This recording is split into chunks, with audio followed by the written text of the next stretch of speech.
Barnabas franchit le seuil de Konoha, son esprit encore troublé par sa rencontre avec Buffy. À peine avait-il refermé la porte que Victoria surgit de l'ombre, son visage marqué par l'inquiétude et la jalousie. « Où étais-tu, Barnabas ? Et avec qui ?» demanda-t-elle d'une voix tremblante, ses yeux brillants de suspicion. Barnabas soupira, tentant de trouver les mots justes. « Victoria, je croyais que tu avais promis de ne pas me suivre sur le chemin de la violence et de la haine. » Victoria serra les poings, sa colère refoulée éclatante enfin. « C'était avant que je ne voie l'influence que cette Buffy a sur toi. Nous serons plus heureux sans elle. Nous devons la tuer, Barnabas. » Barnabas secoua la tête, son regard s'adoucissant. « Non, Victoria, Buffy est différente. Elle représente une chance pour moi, pour nous de trouver la paix, de rompre le cycle de douleur et de vengeance. » Victoria éclata de rire, un son amer et sans joie. « La paix ? Crois-tu vraiment que cette tueuse de vampires va nous apporter la paix ? Elle est notre ennemie, Barnabas. Et tant qu'elle est en vie, nous ne pourrons jamais être heureux. » Barnabas s'approcha de Victoria, posant une main réconfortante sur son épaule. « Je comprends ta peur, Victoria,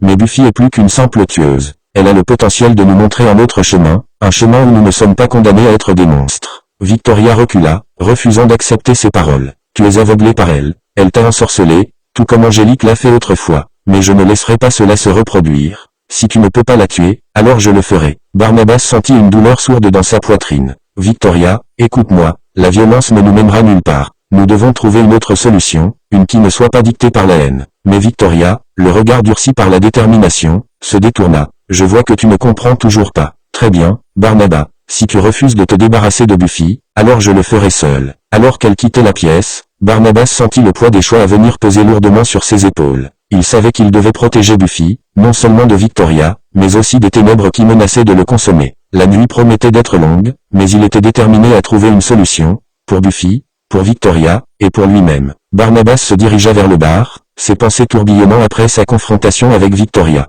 Il prit une bouteille de scotch et se versa un verre, espérant que l'alcool pourrait apaiser ses nerfs. Tandis qu'il portait le verre à ses lèvres, ses yeux tombèrent sur une pile de journaux éparpillés sur la table basse. Les titres racontaient les événements récents à Sunnydale, mais il ne parvenait pas à détourner son esprit des problèmes actuels. À cet instant, Elizabeth Collins entra dans la pièce, suivie de sa fille Caroline et de son neveu David. Ils observèrent tous trois Barnabas avec une préoccupation évidente. Elizabeth, la matriarche de la famille, s'avança doucement vers lui. « Barnabas, tu sembles préoccupé, » dit-elle d'une voix douce mais ferme. « Veux-tu en parler ?» Barnabas leva les yeux de son verre, rencontrant le regard bienveillant d'Elizabeth. « Elizabeth, c'est compliqué. J'ai rencontré quelqu'un récemment, une jeune femme nommée Buffy, et elle a bouleversé bien des choses. » Caroline, intriguée, s'approcha de son oncle. « Qui est-elle ? Et pourquoi cela te perturbe-t-il autant ?» Barnabas soupira, cherchant ses mots. « Buffy est une tueuse de vampires, mais elle est différente. Elle m'a montré une nouvelle voie, une possibilité de rédemption. Mais Victoria voit cela comme une menace. » David, assis silencieusement à proximité, observa Barnabas avec des yeux écarquillés. « Elle est dangereuse, cette Buffy ?» Barnabas secoua la tête. « Non, David. Buffy n'est pas dangereuse pour nous.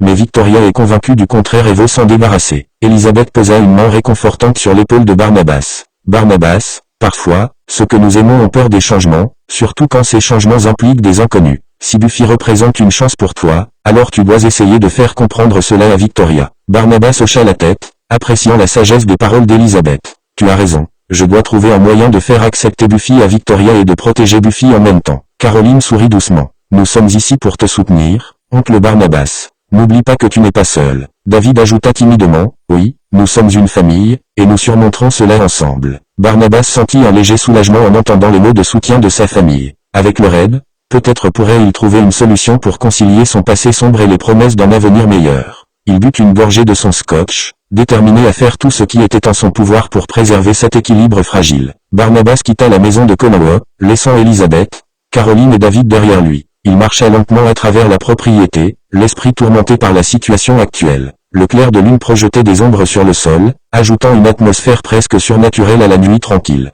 Il savait que Victoria était aveuglée par la jalousie, et cela compliquait encore plus les choses. Les souvenirs de sa récente rencontre avec Buffy lui revenaient en mémoire, et il ressentait un mélange de chaleur et de confusion. Buffy représentait quelque chose de nouveau, une lueur d'espoir dans son existence sombre et tourmentée. Mais il savait que cette lueur d'espoir était menacée par la jalousie et la colère de Victoria. Barnabas se frayait un chemin à travers les jardins, réfléchissant à une solution pour protéger Buffy. Il savait qu'il ne pouvait pas laisser Victoria agir selon ses impulsions destructrices. Mais comment pourrait-il la convaincre de voir les choses différemment? Comment pourrait-il protéger Buffy sans exacerber la situation? Le vent frais de la nuit soufflait doucement, comme pour lui offrir un moment de clarté. il réalisa qu'il devait parler à Victoria avec honnêteté et compassion, lui expliquer ce que Buffy représentait pour lui et pourquoi il était crucial de ne pas céder à la violence. Mais il savait aussi que cela ne serait pas facile. Victoria avait toujours été passionnée, et sa jalousie rendait les choses encore plus compliquées. Soudain, une idée germa dans son esprit. Peut-être pourrait-il demander de l'aide à Buffy et à ses amis. Ensemble, ils pourraient trouver un moyen de neutraliser la menace que Victoria représentait sans avoir à recourir à la violence.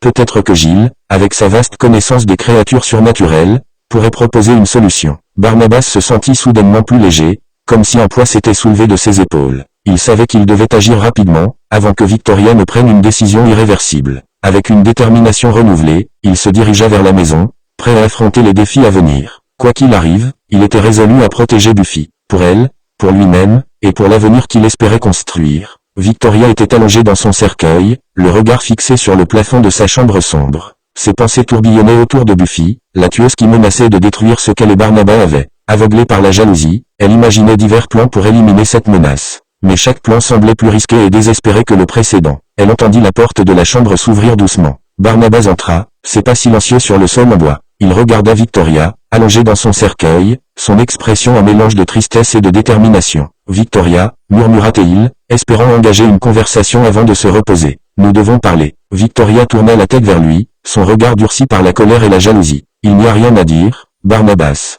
Tu as choisi ton camp. Buffy doit disparaître. » Barnabas soupira profondément, sentant la fatigue peser sur lui. « Victoria, s'il te plaît, écoute-moi, la violence n'est pas la solution. Buffy n'est pas notre ennemi. » Victoria se redressa légèrement dans son cercueil, ses yeux lançant des éclairs. « Tu es aveuglé par elle, Barnabas. Elle t'a ensorcelé. Mais je ne permettrai pas qu'elle te prenne de moi. » Barnabas s'approcha de son propre cercueil, se préparant à s'endormir pour la journée. « Victoria, je t'en supplie, réfléchis à ce que tu fais. Nous devons trouver un moyen de vivre en paix, sans violence. Je parlerai à Buffy et à ses amis. Ensemble, nous pouvons trouver une solution. » Victoria le regarda avec une expression mêlée de douleur et de défi. « Tu perds ton temps, Barnabas. Elle doit mourir, et je m'assurerai que cela arrive. » Barnabas secoua tristement la tête, se sentant impuissant face à la détermination aveugle de Victoria. Il s'allongea dans son cercueil, fermant les yeux dans l'espoir de trouver un semblant de repos. « Bonne nuit, Victoria » murmura-t-il avant que le sommeil ne l'emporte. Livre, étincelle. Tu as aimé cette histoire? Alors, n'oublie pas de pouce pointant vers le haut, liker, haut-parleur d'annonce publique, partager et cloche, t'abonner pour encore plus d'histoires captivantes. Merci pour ton soutien cœur rouge.